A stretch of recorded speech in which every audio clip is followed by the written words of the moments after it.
My dear students, let us start. This is lesson 4. So in this we will study about ethics and safety measures in computing. Okay. So let us start. So computers we use in day-to-day life, and these are useful in every field, right? Despite this, some people misuse it to cause harm to others, right? So we will discuss computer piracy and crime in this chapter, right? So let us start from computer rules. So there are some computer rules, as we have some rules in the school, right? Which kind of dress you should wear, what you should do, how you should move, how you should study, right? In same way, there are some rules in computer which we should follow, and we call those rules ethics, right? What we call that? Ethics.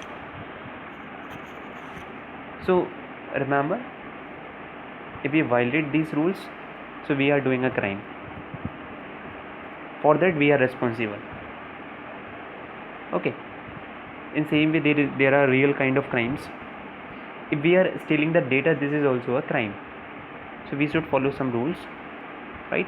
So that we can avoid the inconvenience to the other person. Okay, we should not make inconvenience to other person. We should avoid it. How can we avoid that? We should so that if we follow the rules, right? Some rules like intellectual property rights, copyrights, these laws, acts should be followed thoroughly. If we violate, then there is a crime. Okay, some other things we will discuss, like piracy. What kind of crimes in computer field are there? So the most popular is software piracy. Piracy means making the duplicate copy without the permission of the author, right? Piracy means making a duplicate copy without the permission of author. That this is software piracy. It means, by the definition you can also understand, software piracy means invalid and illegal reproduction and distribution of software applications. Software piracy results in great harm to our economy in the form of social and economic losses. It means, suppose anybody has prepared a software that cost 5,000 rupees. So if this person will sell it to 10%, so there will be 50,000, right? If someone will make that copy of this, so there will be the loss of 45,000 around that.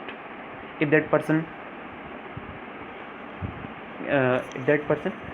give that copy to other person, so this is the loss, this is the economical loss. Okay, so remember, the most important thing, this is invalid and illegal. Okay, illegal reproduction and distribution.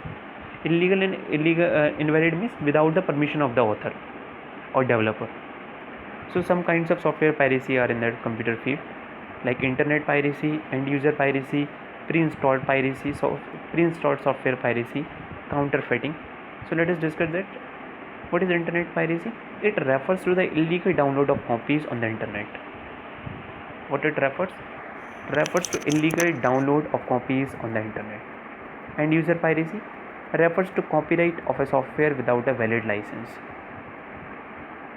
Okay, valid license in the sense we have not got a license, we got the duplicate software and we are making that duplicate copy.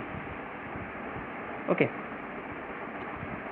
Pre-installed software piracy, this refers to the installation of a computer software on multiple systems by a manufacturer. Alright, manufacturer means whoever assembled the computer system, whoever that made that. So at the time of assembling, whenever that install the software, so invalid installation of that software is called the pre-installed software piracy. Counterfeiting means just to make and sell a duplicate CDs from the original software. Okay, so remember, these all are the kinds of software piracy. So next is online auction piracy. Okay, so auction means to bid, right? Refers to a sale of a software that is not authorized for resale. In this category, what kind of softwares will come? Pirated softwares do not contain warranty, and usually contain viruses that harm our computer system. Alright, remember that. So we should not use that pirated softwares, first thing, and you should not make that pirated software because this is illegal. Okay, why we should not use? Because it may contain some viruses, infected links. Okay, that's why we should not use that. Okay, so next is computer crime. So this I will discuss in next part. Right, so thanks for watching.